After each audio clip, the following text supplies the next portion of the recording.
how to stay happy even when you fail, how to stay motivated, and how to not get overwhelmed by failure.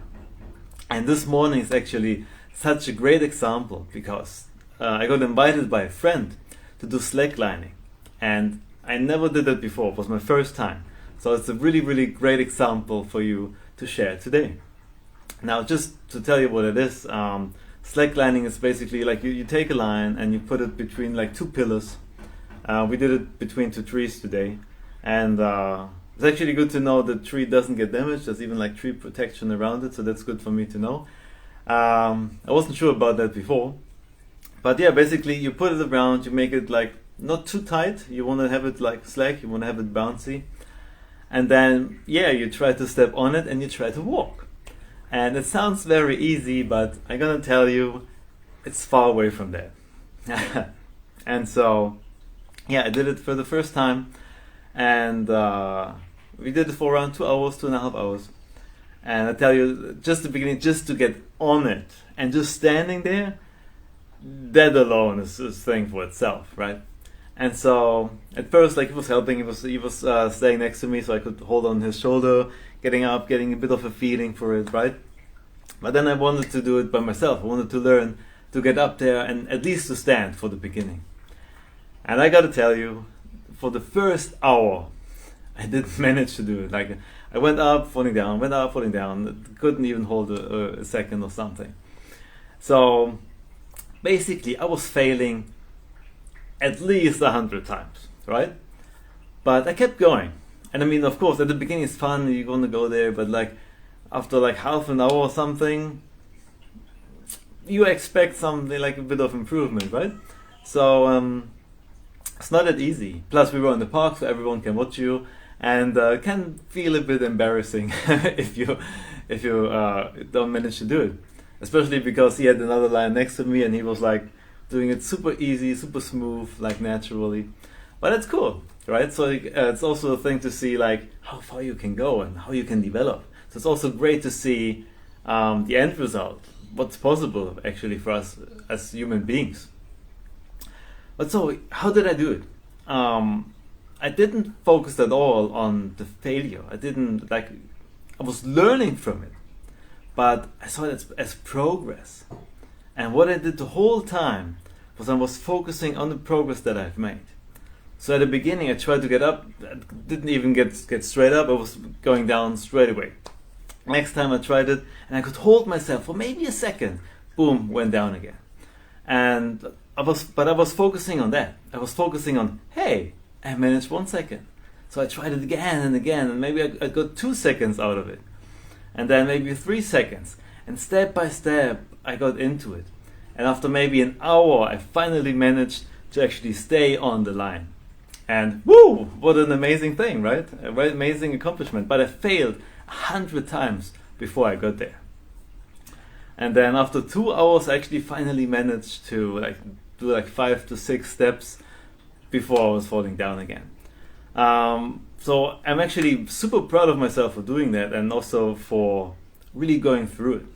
Because I tell you, the lesson that I really learned from that, and where I could really also be aware and conscious about how I'm feeling and how I'm doing that, is that by focusing on the progress, I think this is what really kept me going, because I was happy the whole time. Like every time I was like, yes, a little bit more, yes, a little bit more, you got this, you got this. And it's also your self-talk that you have with yourself, right? So I was cheering myself up, yeah, you got a little, the next step, you got a bit further this time, you got a bit further this time.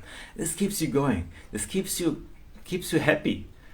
And I didn't even need like motivation to go on or something like that. It's not like I had to push myself, because I was happy. I made progress continuously, even though I just started doing it for the first time in my life. And of course I could get some tips from my friend, so that was beautiful. And probably without him I would have struggled for a bit longer, to be honest. But it's cool. I mean, this is the thing with everything in life, right? I mean, how do you do it with babies? If they are crawling and they want to try to learn to walk, to stand up, and they fail, I don't know, like 10, 20, 30 times, what do? Just give up, just crawl for the rest of your life. It's okay. No, of course not. You want to make sure that your child is gonna stand up and be able to walk. And I find it transfers to everything in life. Every skill that you want to learn, everything that you want to do. If you go into a new job, if you even start a new relationship, you're always basically not starting from scratch, but you have to get it. You have to learn the communication in a relationship. You have to learn to open up, to trust, and everything. Everything is a building up of things. And every time when you're learning something new, you're going to struggle. It's going to be embarrassing. You're going to fail, and that's okay. You know, like I think we got to a point where you're so afraid of failure, but also failure can be fun if you make it fun, because you make progress. And every time you fail, you learn something new if you keep your eyes open for it. So for me, when I was on the slack line, when let's just say I failed 10 times in a row, but I noticed, I'm always falling down on the left side. So there's something wrong with my balance on the left side. So then I could focus on that. Okay, now I can figure it out. Okay, now this time I'm better. So then maybe I was leaning too much on the other side. Whatever it is, but that really helps you to figure out where you have to focus on, where you can make your progress. And once you do it, celebrate it, cherish it. It's amazing. And then go do the next step. And even if it takes a long time, even if you struggle a lot, it doesn't matter, as long as you keep going.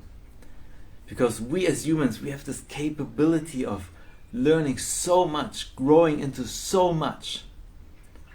And you probably heard the term that progress equals happiness. And this is so true. Because as long as you focus on your progress, you're going to be happy. And even if it's just a tiny thing. I mean, think about it.